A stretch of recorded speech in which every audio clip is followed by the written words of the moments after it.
ಮೇಷರಾಶಿಯವರಿಗೆ ಈ ದಿವಸ ವ್ಯಾಪಾರ ವ್ಯವಹಾರಾದಿಗಳು ಕೈ ಹಿಡಿತಕ್ಕಂಥದ್ದು, ಅಭಿವೃದ್ಧಿ ಆಗ್ತಾ ಇದೆ ಅನ್ನುವಂತಹ ಅನುಭವ ನಿಮಗೆ ಬರುವಂಥದ್ದು, ನಿಮ್ಮ ಹೂಡಿಕೆ ಅಥವಾ ನಿಮ್ಮ ವ್ಯವಹಾರಕ್ಕೆ ಅನುಗುಣವಾಗಿ ಒಂದಷ್ಟು ಲಾಭವನ್ನು ನೀವು ಕಾಣ್ತಕ್ಕಂಥದ್ದು, ಇದೆಲ್ಲವೂ ಮನಸ್ಸಿಗೆ ಸಮಾಧಾನವನ್ನು ಕೊಡುತ್ತೆ.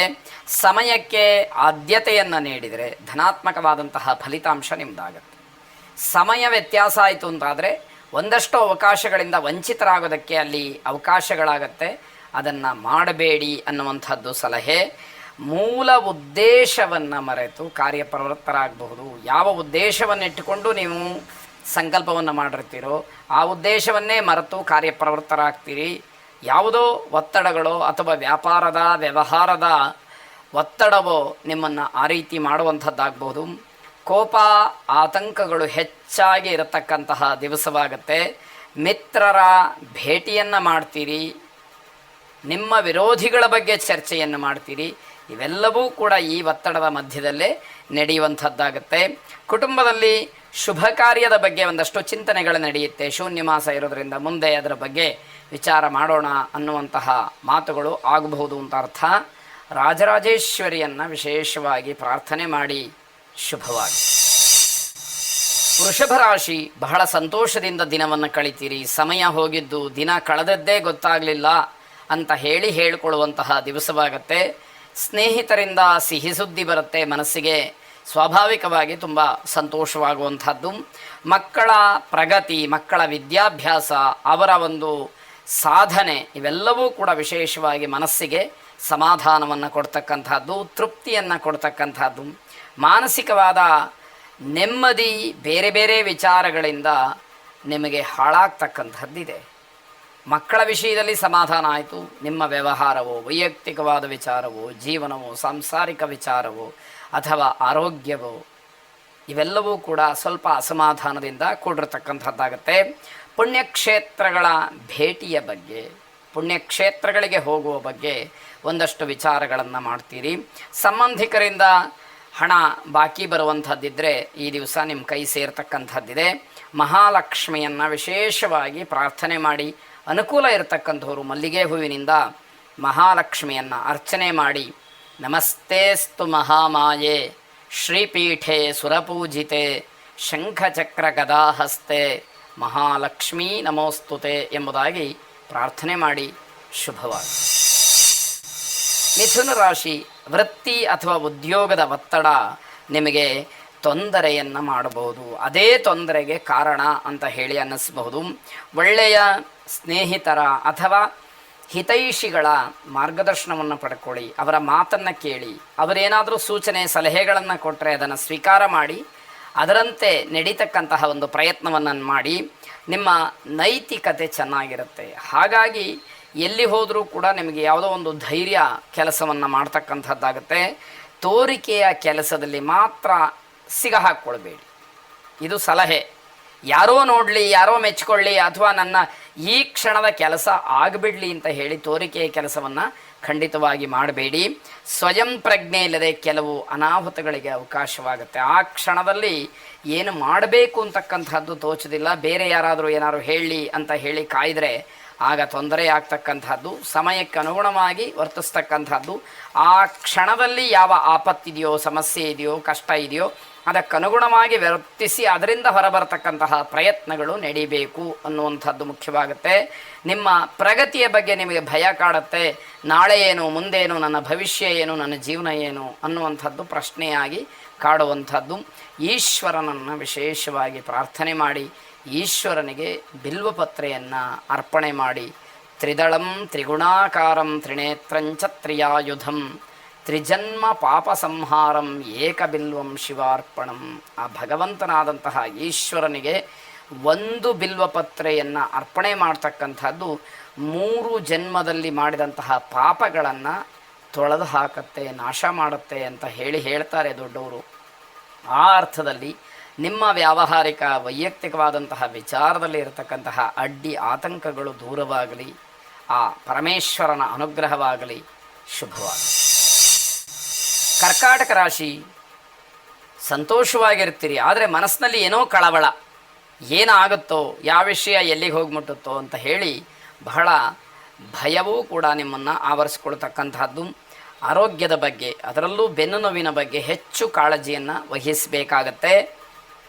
ಮದುವೆ ವಿಚಾರದಲ್ಲಿ ಸ್ವಲ್ಪ ತಲೆ ಕೆಡಿಸ್ಕೊಳ್ತೀರಿ, ಆದರೆ ಏನೂ ಪ್ರಯೋಜನ ಆಗೋದಿಲ್ಲ.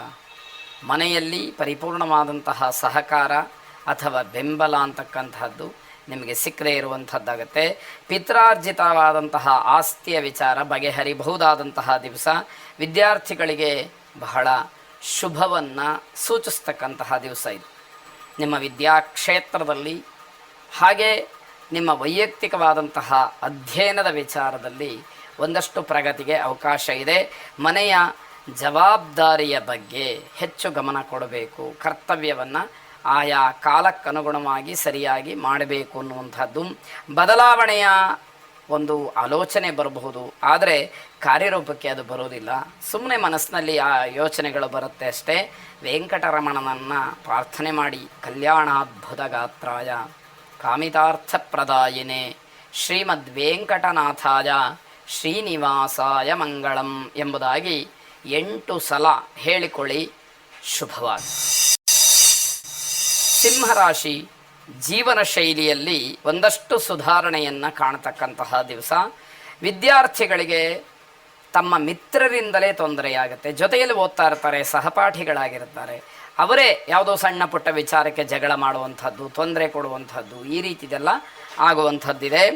ಮೊದಲು ಮನೆಯ ಅಗತ್ಯತೆಗೆ ಆದ್ಯತೆಯನ್ನು ನೀಡಬೇಕು. ಕೊನೆಗೆ ನಿಮ್ಮ ವ್ಯವಹಾರಗಳು, ಮನೆಯಲ್ಲಿ ಯಾವುದು ತುಂಬ ಅಗತ್ಯವಾಗಿ ಆಗಬೇಕಾದಂತಹ ಕೆಲಸಗಳಿದೆಯೋ ಅಥವಾ ಜವಾಬ್ದಾರಿ ಇದೆಯೋ, ಕರ್ತವ್ಯ ಇದೆಯೋ, ಅದನ್ನು ಮೊದಲು ನಿರ್ವಹಿಸಿ, ನಂತರದಲ್ಲಿ ಸಾಮಾಜಿಕ ಕೆಲಸವೋ ಅಥವಾ ನಿಮ್ಮ ವ್ಯವಹಾರವೋ ಅದರ ಬಗ್ಗೆ ಗಮನ ಕೊಡಿ ಅಂತ ಅರ್ಥ. ಓದಿನಲ್ಲಿ ಏಕಾಗ್ರತೆ ಇದ್ದರೆ ಮಾತ್ರ ಉತ್ತಮವಾದಂತಹ ಫಲಿತಾಂಶ. ಏಕಾಗ್ರತೆಯನ್ನು ಕಳ್ಕೊಂಡ್ರಿ ನಿಮ್ಮ ಫಲಿತಾಂಶ ಶೂನ್ಯವಾಗ್ತಕ್ಕಂಥದ್ದು, ಇಲ್ಲ ವ್ಯತ್ಯಾಸವಾಗುವಂಥದ್ದು ಸಾಧ್ಯತೆ ಹೆಚ್ಚಾಗಿದೆ. ಯಾರನ್ನಾದರೂ ಕ್ಷಮಿಸಬೇಕು ಅನ್ನುವಂತಹ ಪ್ರಸಂಗಗಳಿದ್ದರೆ ಈ ದಿವಸ ಅವರನ್ನು ಕ್ಷಮಿಸಿಬಿಡಿ. ನೀವು ಹೆಚ್ಚು ದಿವಸ ಆ ಒಂದು ದ್ವೇಷವನ್ನು ಸಾಧಿಸ್ತಕ್ಕಂಥದ್ದು ಬೇಡ ಅಂತ ಅರ್ಥ. ವ್ಯವಹಾರದಲ್ಲಿ ಉತ್ತಮವಾದಂತಹ ಲಾಭ ಮತ್ತು ಶುಭ ಇರುವಂಥದ್ದು. ವಿದ್ಯಾ ಗೋಪಾಲಕೃಷ್ಣನನ್ನು ಪ್ರಾರ್ಥನೆ ಮಾಡಿ. ಶುಭವಾಗಿ. ಕನ್ಯಾರಾಶಿ ಪ್ರೇಮಿಗಳು ಉತ್ತಮವಾದಂತಹ ಶುಭವಾದಂತಹ ನಿರ್ಧಾರವನ್ನು ಮಾಡ್ತೀರಿ, ಅದು ಬಹಳ ಮುಖ್ಯವಾದಂಥದ್ದು. ಆರೋಗ್ಯದ ಬಗ್ಗೆ ಸಣ್ಣದಾದಂತಹ ಸುಧಾರಣೆ ಧನಾತ್ಮಕವಾಗಿ ನಿಮಗೆ ಸಿಕ್ಕುವಂಥದ್ದು. ಕಾಲಿಗೆ ಪೆಟ್ಟು ಬೀಳಬಹುದು, ಜಾಗ್ರತೆಯನ್ನು ವಹಿಸಿ. ವೃತ್ತಿಯಲ್ಲಿ ಅನುಕೂಲ ಇದೆ, ಆದರೆ ತುಂಬ ಪರಿಶ್ರಮ ಪಡಬೇಕು. ಎಷ್ಟು ಕಷ್ಟಪಡ್ತೀರೋ ಅಷ್ಟು ಪರಿಶ್ರಮ, ಅಷ್ಟು ಫಲ ನಿಮ್ಮದಾಗ್ತಕ್ಕಂಥದ್ದು. ಪರಿಶ್ರಮದಿಂದ ಸಿಕ್ಕುವಂತಹ ಫಲ ಏನಿದೆ ಅದು ನಿಜವಾದಂತಹ ಆನಂದವನ್ನೂ ಕೂಡ ನಿಮಗೆ ಕೊಡುವಂಥದ್ದಾಗತ್ತೆ. ರಾಜಕೀಯದ ಪ್ರಭಾವ ಕೆಲಸ ಮಾಡಬಹುದು. ವಿಕಲಚೇತನರಿಗೆ ನಿಮ್ಮ ಕೈಲಾದಷ್ಟು ಏನಾದರೂ ಸಹಾಯವನ್ನು ಮಾಡಿ. ಶುಭವಾಗಿ. ತುಲಾರಾಶಿ ಮಕ್ಕಳ ವರ್ತನೆ ಹಿರಿಯರಿಗೆ ಬೇಸರವನ್ನು ತರತಕ್ಕಂತಹ ದಿವಸ. ನಿಮ್ಮ ವೈಯಕ್ತಿಕವಾದಂತಹ ವಿಚಾರಕ್ಕೆ ಬೇರೆಯವರ ಸಲಹೆಯ ಅಗತ್ಯ ಇಲ್ಲ. ಆದರೂ ಕೆಲವರು ಹಿರೀಕರಾಗಿಯೋ ವಿಶ್ವಾಸದಲ್ಲೋ ಏನೋ ಸಲಹೆಯನ್ನು ಕೊಡ್ತಾರೆ. ಆ ಕ್ಷಣದಲ್ಲಿ ಅದನ್ನು ತಿರಸ್ಕಾರ ಮಾಡಿ ನಿಷ್ಠುರ ಆಗೋದಕ್ಕಿಂತ ಅವರ ಸಲಹೆಯನ್ನು ಸ್ವೀಕಾರ ಮಾಡಿ ನಿರ್ಧಾರ ಮಾಡುವಂಥವ್ರು ನೀವಾಗಿರಿ ಅನ್ನುವಂಥದ್ದು. ಜನಸಂದಣಿಯಲ್ಲಿ ನಿಮಗೆ ತೊಂದರೆ ಆಗಬಹುದು. ಹಾಗಾಗಿ ಗುಂಪು ಇರುವಂತಹ ಕಡೆಯಲ್ಲಿ ಹೋಗೋದು ಬೇಡ ಅಂತ ಅರ್ಥ. ಇವತ್ತು ನಿಮಗೆ ತಾಳ್ಮೆ ಬಹಳ ಮುಖ್ಯವಾಗಿ ಕೆಲಸ ಮಾಡಬೇಕು. ಜವಾಬ್ದಾರಿಗಳಿಂದ ಹೊರಬರಬೇಕು. ಅಂದರೆ ಮಾಡುವಂತಹ ಕರ್ತವ್ಯ ಏನಿದೆ, ಮಾಡಬೇಕಾದಂತಹ ಕರ್ತವ್ಯ ಏನಿದೆ, ಅದನ್ನು ಸಕಾಲದಲ್ಲಿ ಮುಗಿಸಿ ಆ ಜವಾಬ್ದಾರಿಯನ್ನು ಕಳ್ಕೊಳ್ಬೇಕು ಅಂತ ಅರ್ಥ. ಹಾಸ್ಯಾಸ್ಪದ ವಿಚಾರ ವಿರೋಧಕ್ಕೆ ಅವಕಾಶವಾಗುವಂಥದ್ದಾಗತ್ತೆ. ಅಂತಹ ಪರಿಸ್ಥಿತಿಯನ್ನು ತಂದುಕೊಳ್ಳಬೇಡಿ ಅನ್ನುವಂಥದ್ದು. ಆಂಜನೇಯ ಸ್ವಾಮಿಯನ್ನು ವಿಶೇಷವಾಗಿ ಪ್ರಾರ್ಥನೆ ಮಾಡಿ. ಅಸಾಧ್ಯ ಸಾಧಕ ಸ್ವಾಮಿನ್ ಅಸಾಧ್ಯಂ ತವ ಕಿಂವದ ರಾಮದೂತ ಕೃಪಾ ಸಿಂಧೋ ಮತ್ಕಾರ್ಯ ಸಾಧಯ ಪ್ರಭೋ ಅನ್ನುವಂಥದ್ದು ನಿಮ್ಮ ಪ್ರಾರ್ಥನೆಯಾಗಲಿ. ಶುಭವಾಗಿ. ವೃಶ್ಚಿಕ ರಾಶಿ ಹೊಸ ಉದ್ಯಮಕ್ಕೆ, ಹೊಸ ಕೆಲಸಕ್ಕೆ, ಹೊಸ ಯಾವುದೋ ಒಂದು ಪ್ರಯತ್ನಕ್ಕೆ ಈ ದಿವಸ ಅವಕಾಶ ಇದೆ. ಜೊತೆಗೆ ಅದರಿಂದ ಪ್ರಶಂಸೆ ಅನ್ನುವಂಥದ್ದು ಕೂಡ ನಿಮ್ಮ ಪಾಲಿಗಿರುತ್ತೆ. ಧಾರ್ಮಿಕ ಅಥವಾ ಆಧ್ಯಾತ್ಮಿಕ ವಿಚಾರಗಳಿಂದ ಮಾನಸಿಕವಾದಂತಹ ನೆಮ್ಮದಿ ಸಿಕ್ಕುವಂಥದ್ದಾಗತ್ತೆ. ಆರ್ಥಿಕವಾದಂತಹ ಬಿಕ್ಕಟ್ಟು ನಿಮಗೆ ಕಾಡಬಹುದು ಅಂತ ಹೇಳಬೇಕು.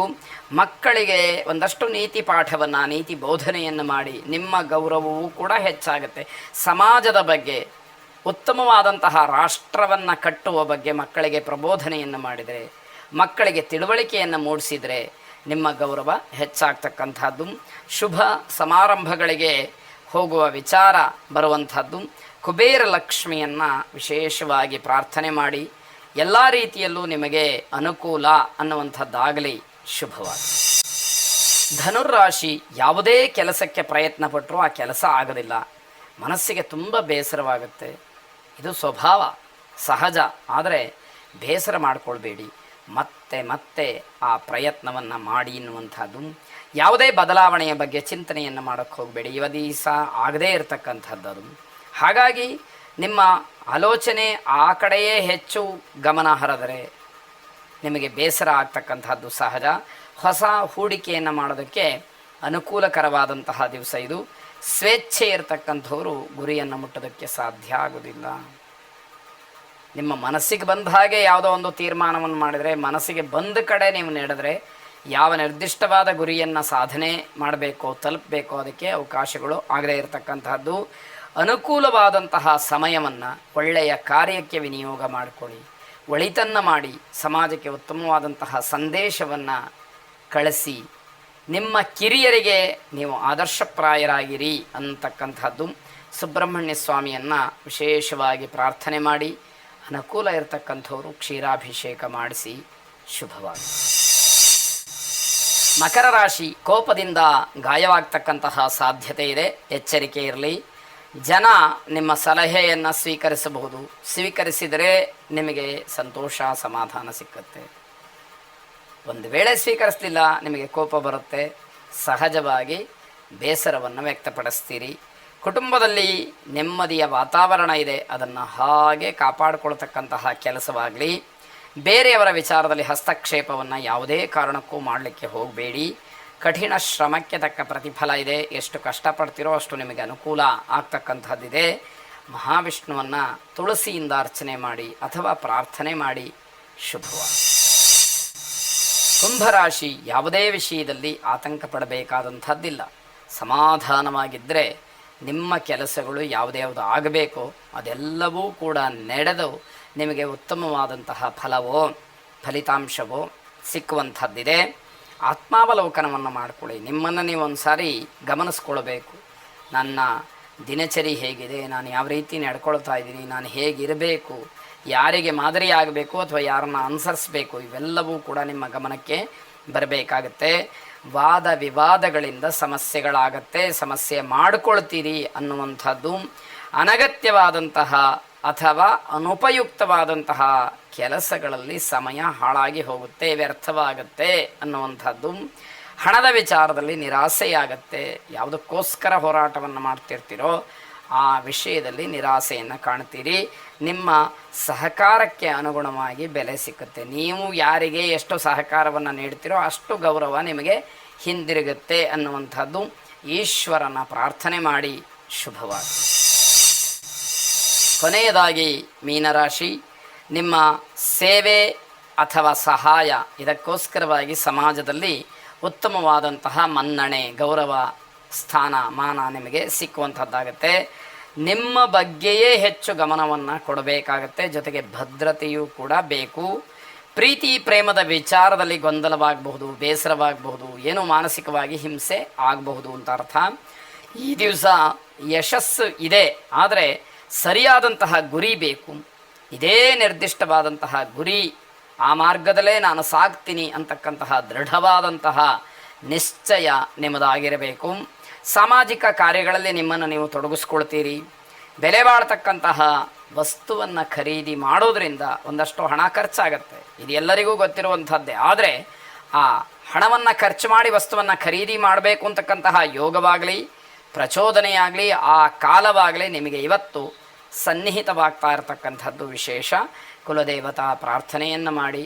ಶುಭವಾಗಿ.